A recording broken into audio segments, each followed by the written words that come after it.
What's up, guys? Today I wanted to talk about the different kinds of morphs and traits that crested geckos come in, just so people are more knowledgeable about crested geckos and so it's easier to classify each specimen. So let's get the show started.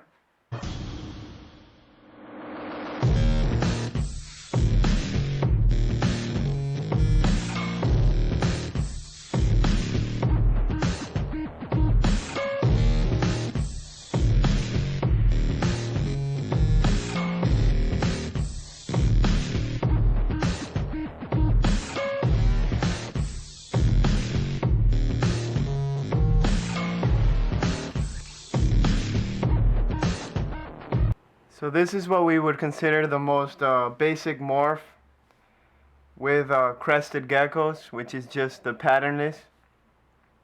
This is a patternless red girl on fire and about to shed. So not her best look right here, but that's what we have to work with.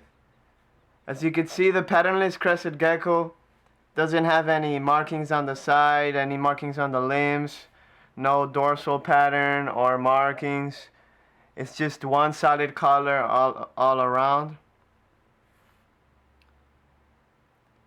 There are also crested geckos that are patternless that you could also call bicolor. Bicolor just means that it has, just like this, one solid color all around, but usually the dorsal area would be a different shade of that same color. And that's a patternless crested gecko, guys. This is what I would consider a flame or a fire crested gecko. What we see here is just a base color. No patterning on the limbs, no patterning on the, barely any patterning or no patterning on the laterals, and just the different color markings down the dorsal. Okay, so when a crested gecko has a solid base color and just the different color markings on the dorsal, that's what you would consider a flame or a fire. Okay. Yeah, let me zoom in here a little better. There you go. She's also a partial pinstripe, as you guys could see.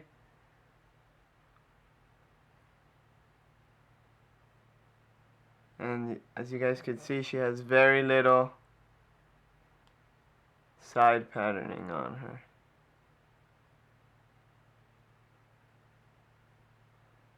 And no patterning on her limbs. So that's what we would consider a flame, okay? Alright, so what we have here is a tiger Dalmatian. The tiger pattern, or also known as the brindle, is just basically like a light base with a darker marbled pattern. This guy has very reduced tiger patterning, so it's not really the best example, but I wanted to show him because he is also a Dalmatian. And the Dalmatian trait is just these black spots that he has all over his body. Those are Dalmatian spots, okay? Let me try to get a better zoom over here so you could see the pattern better. As you can see, the tiger pattern on this guy is very reduced, and when he fires up, it does show a little better. And the Dalmatian spots always remain whether he's fired or not. So that's what a tiger Dalmatian looks like, okay?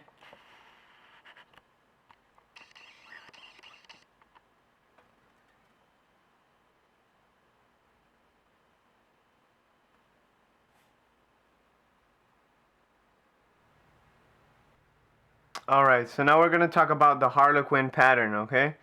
This is probably one of the most popular patterns because it's been out for a very long time. The Harlequin pattern is just a flame with an excess of pattern in their limbs and laterals, okay? This example here would be considered also an extreme Harlequin just because the amount of pattern on her sides almost reach her dorsal. So yeah, this is an extreme Harlequin. But for an animal to be considered a Harlequin, it has to have a significant amount of pattern on their legs, and on the sides. Okay.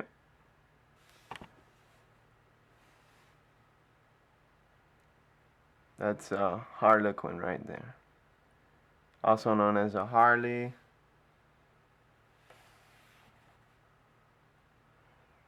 And as you guys could see, she also has some Dalmatian spots on her head.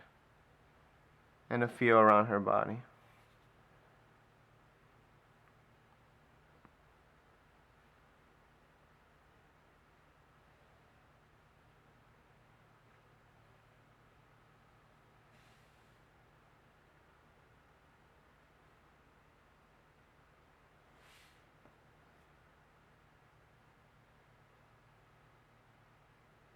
I'm gonna zoom in.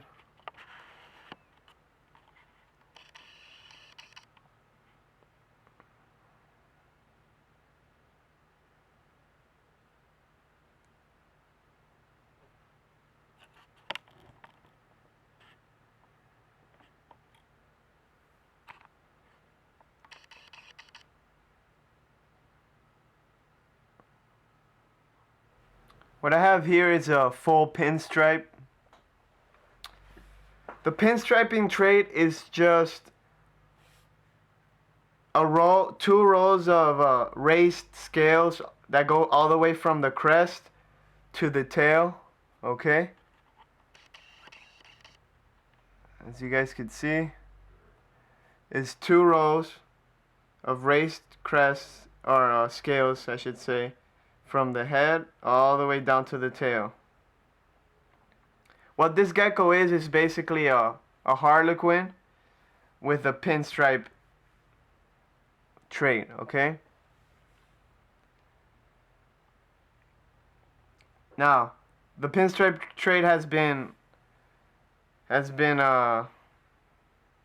made into yellow pinstripes. It's been added into red pinstripes. So there's just a whole bunch of different color geckos with this pinstripe trait right now, and it's very desirable. It's very desirable right now, and some of the best looking specimens in the crested gecko world, I would say, are pinstripes. Okay.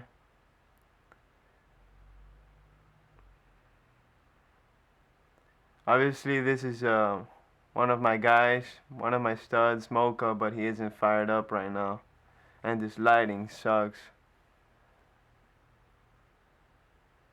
He also has a little bit of cream on his side, and a decent sized head, you know.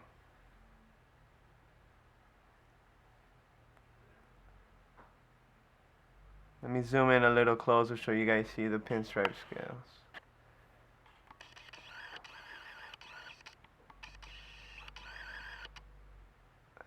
Oh, and that's what a full pinstripe looks like. Okay, that's what a full pinstripe looks like. Right there.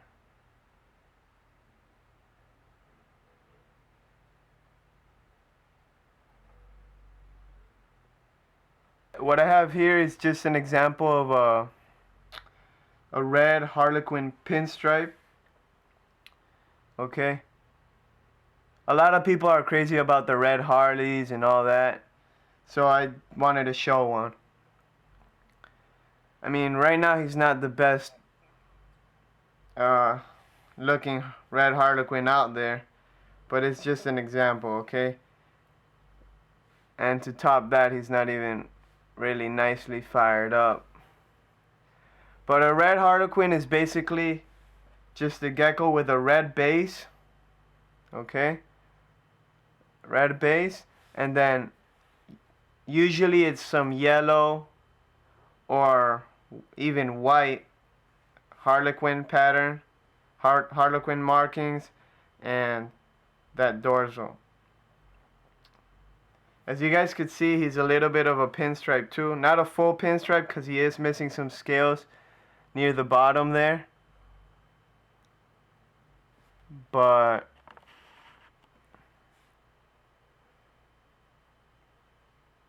we would still classify him under a red Harlequin pinstripe.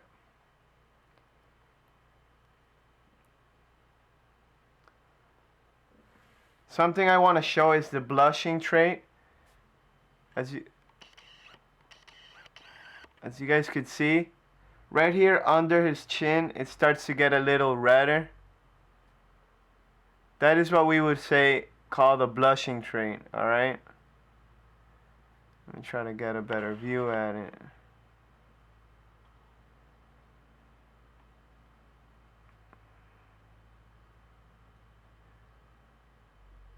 Some crested geckos will have that.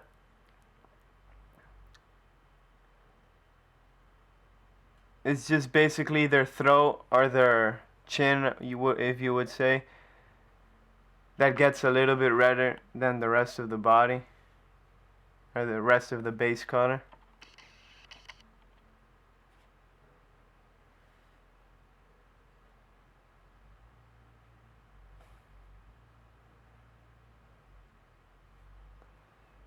So yeah, again, he's not really showing his best reds right now, as this is the middle of the day and he's just sleeping.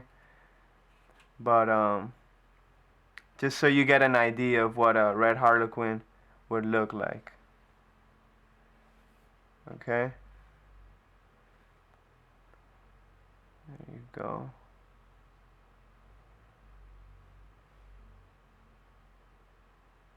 It's kind of hard to manage his camera and talk and then play with the geckos all at the same time, but we're getting there. So there you go, guys. That's what a red Harlequin looks like. What I want to show here is the cream trait. Cream is just the color of the dorsal or the side markings that a gecko may have. With this girl, as you can see, or I'll try to show, her dorsal, well, it's kind of bad lighting, but the dorsal pattern is not a yellow, it's not really a white, it's just in between, and that's what makes it cream. She looks much better when she's fired up, and it shows much better. She also has a good amount of cream on her sides. Let's try to show that. Let's see. So you guys could see. That cream trait comes in a lot of types of crested geckos, coming from the pinstripes to the yellows to the reds, and it's a very desirable trait. Another thing I wanted to talk about is the white tip crests on the crested gecko. She has a little bit of it. The white tip crest is just, oh, there, let me grab her real quick. Alright, the white tip crest is just the highlighting of cream or even white, going from the dorsal all the way,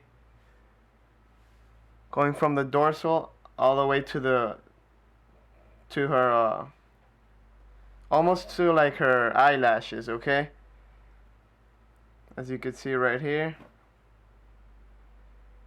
You can see it right here. Okay.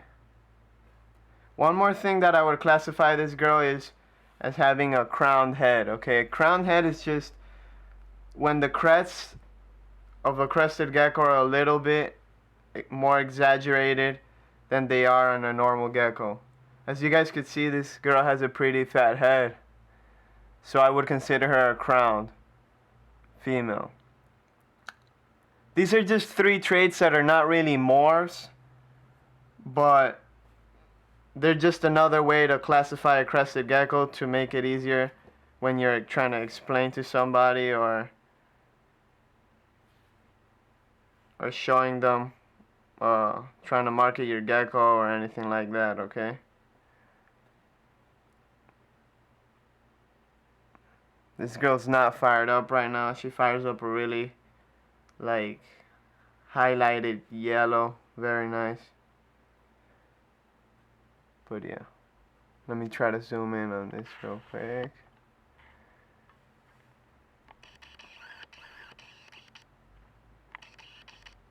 It's this lighting. It sucks, man.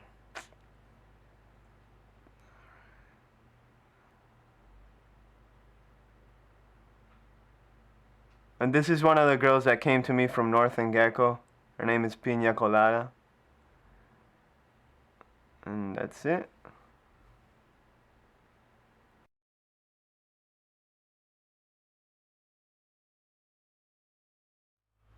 And that, for the bearded dragon people, is a dunner. Look at that sexiness.